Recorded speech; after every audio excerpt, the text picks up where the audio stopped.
ইলিশ বাংলাদেশের গর্ব, আমাদের সংস্কৃতি আর অর্থনীতির এক গুরুত্বপূর্ণ অংশ। প্রতি বছর একটা নির্দিষ্ট সময়ে ইলিশের প্রজনন নিশ্চিত করতে সরকার মাছ ধরার ওপর নিষেধাজ্ঞা জারি করে। কিন্তু ভিন্ন এক বাস্তব চিত্র দেখা গেল ভোলার মেঘনা ও তেঁতুলিয়া নদীতে।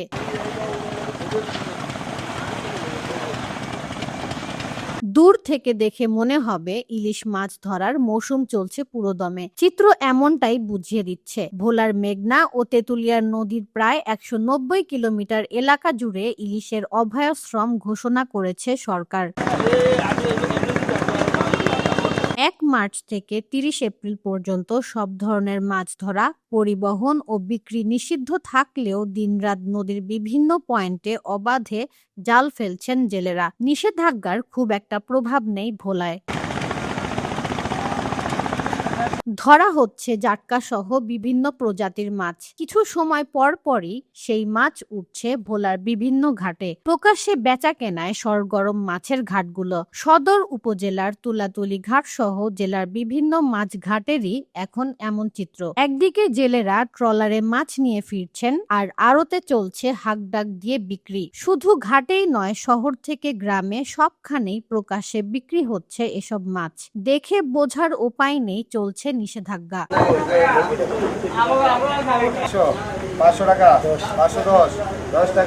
এদিকে বিকল্প কর্মসংস্থান না থাকায় চরম সংকটে দিন পার করছে জেলে পরিবারগুলো। উপজেলাগুলোতে চাল বিতরণ করা হলেও সদর উপজেলার অনেক জেলেই এখনো পাননি সরকারি সহায়তার চাল। এই বিষয়ে জেলেরা বলছেন, একদিকে পেটের দায়, অন্যদিকে অভাবের যন্ত্রণায় নদীতে নামতে হয় তাদের। তার ওপর মহাজন ও এনজিওর ঋণের চাপ, তাই নদীতে বাধ্য হয়ে জাল ফেলছেন তারা।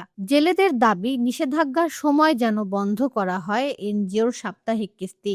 সরকার চাল দেব, অভিযানের ভিতরে আমাদের ফ্যামিলি খায়া বাঁচবো, ফ্যামিলি খাইবো, কিন্তু এই যে 1 মাসের ওভার হয়ে গেছে, এখনো সরকার চাল দিতেছে না। এই 2 মাস 1 মাস ওভার হয়ে গেছে, চাল দেওয়ার কথা, চাল দেয় না। জেলেরা কি খেয়ে বাঁচবে? সরকার আমাকে অভিযান দিছে যে পরে 1 মাসের উপরে চলতেছে, সরকার আমাকে চাল দেয়নি, তাহলে আমরা 1 মাস খাই কি? তো বাধ্য মূল্য এই 10 দিন পর আমরা নদীতে গেছি। নদীর যে কটা জেলে যায় সবারই কিস্তি আছে, পেটের তাগিদা যায়, কিস্তি দেওয়ার তাগিদা যায় নদীর যাইতে। সরকারের কাছে তো প্রতি বছরই কিস্তি তো আর সরকার বন্ধ করে না।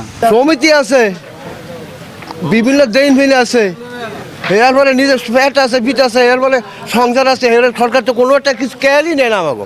এদিকে মাছ বিক্রির সাথে জড়িত আড়তদারদের সাথে কথা বলতে গেলে তারা কেউই কথা বলতে রাজি হননি। জেলা মৎস্য বিভাগের দেওয়া তথ্য মতে জেলায় 1,68,000 জেলের মধ্যে 90,000-এর বেশি জেলেকে চাল দেওয়ার কথা রয়েছে। তবে ভোলা সদর উপজেলার অনেক জেলে এখনো সেই সহায়তা পাননি। এ বিষয়ে সদর উপজেলা সিনিয়র মৎস্য কর্মকর্তা জানান, তেলের সংকটের কারণে অভিযান পরিচালনায় সমস্যা হচ্ছে। বাংলাদেশে 6টি অভয়াশ্রম রয়েছে, তার মধ্যে একটি অভয়াশ্রম হচ্ছে ভোলা জেলার মেঘনাতে। তো এখানে জেলেরা মাছ ধরছে। আমাদের যে সমস্যাগুলো রয়েছে সেগুলো এখন বর্তমানে আমেরিকা ইরান যুদ্ধের কারণে আমরা আসলে পর্যাপ্ত তেল পাচ্ছি না, এবং তেল না পাওয়ার কারণে আমরা নদীতে নামতে পারছি না, অভিযান করতে পারছি না। পাশাপাশি হচ্ছে আমাদের যে বিদ্যমান জনবল কাঠামো এবং হচ্ছে অভয়াশ্রম বাস্তবায়ন করার জন্য যে সরকার লজিস্টিক সাপোর্ট এবং বরাদ্দ থাকা প্রয়োজন, সেগুলো সবগুলোই অপ্রতুল থাকার কারণে আমাদের ইচ্ছা থাকা সত্ত্বেও আমরা শতভাগ নিয়ন্ত্রণ করতে পারছি না।